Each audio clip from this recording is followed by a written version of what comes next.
Let's analyze another set of refrigeration cycles.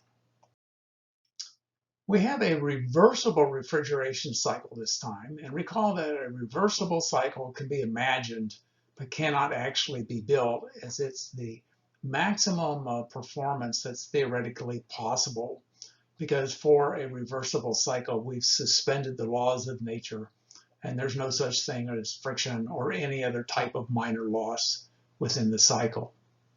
So this reversible refrigeration cycle operates between cold and hot reservoir temperatures at Tc and Th respectively. And then we are given 5 separate situations to analyze.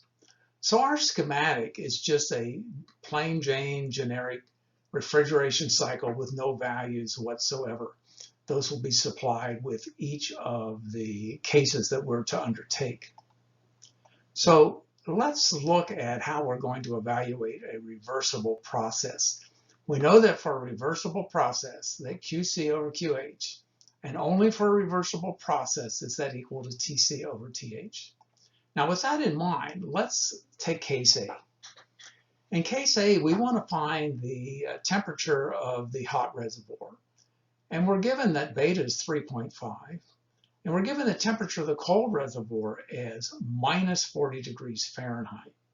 But we always have to deal with absolute temperatures. So we'll add 460 to the minus 40, and we get 420 degrees Rankine. Now we want to calculate beta for this refrigeration cycle. But because it's reversible, that's the same as beta max. And beta is always what we want divided by what it costs us to get it. What we want with the refrigeration cycle is QC, and what it costs us is the work that we have to put in. Well, that energy balance tells us that work is QH minus QC. So we have that beta is QC over QH minus QC. But because this is a reversible process, we can substitute temperatures for heat transfers. And we get beta as TC over TH minus TC. Let's rearrange this equation and solve it for the hot temperature.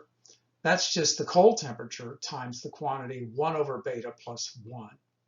Well, now we have everything that we need, and we can say that the hot temperature is equal to the cold temperature of 420 R plus 1 over beta is 1 over 3.5 plus 1. And we get the hot temperature is 540 degrees Rankine. But we were asked for it in degrees Fahrenheit, so we'll subtract 460 and get 80 degrees Fahrenheit. Let's look at case B. We want to find beta, the coefficient of performance, given the cold temperature and the hot temperature.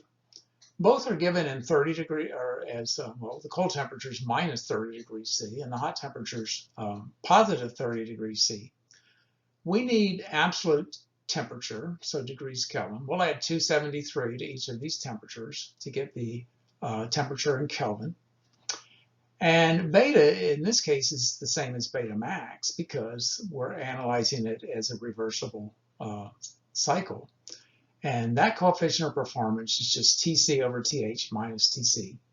Both were given, and so we calculate that beta is 4.05. In case C, we want to determine the temperature of the hot reservoir in degrees Fahrenheit. And we're given the heat transfers, QC and QH.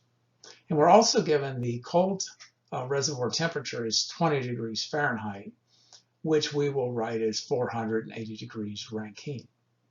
Recalling that QC over QH for a reversible process is equal to TC over TH, we can rewrite this and solve it for TH. Well, it's just TC over QH minus QC. Again, these numbers, this only works for a reversible process. So we have all of these values. We know the cold temperature, we know QH, we know QC. Those were given in case C. We calculate that the temperature of the hot reservoir is 768 degrees Rankine, but we were asked for it in degrees Fahrenheit. We'll subtract 460 and get 308 degrees Fahrenheit. Case D, find the coefficient of performance beta given the cold temperature and the hot temperature. Well, we were given them in degrees Fahrenheit. TC is 30 degrees Fahrenheit. we'll add 460 to that and get 490 degrees Rankine. The hot temperature is 100 degrees Fahrenheit. We'll add 460 to that and get 560 degrees R. So because this is a reversible cycle, beta is equal to beta max, which is Tc over Th minus Tc. And we just computed those temperatures in Rankine degrees. We calculate that beta is equal to 7. Let's look at the final case, case E. We want to find the temperature of the hot reservoir. We're given that beta is 8.9, and that's, of course, the same as a reversible process because we're analyzing this cycle as a reversible cycle. We're given the cold temperature is minus 5 degrees C, which is 268 degrees Kelvin.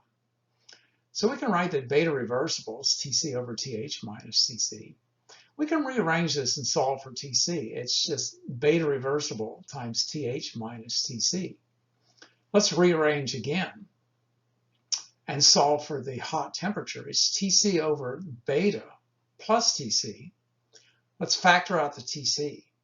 We'll get Th is equal to Tc times 1 over beta plus 1. Well, we have everything we need to find the hot temperature. The cold temperature is 268 Kelvin. Beta for this reversible cycle is 8.9. And we calculate that the hot temperature reservoir is 298 degrees Kelvin. We subtract 273 from that to get the temperatures in degrees C. We find that the hot reservoir is 25 degrees centigrade.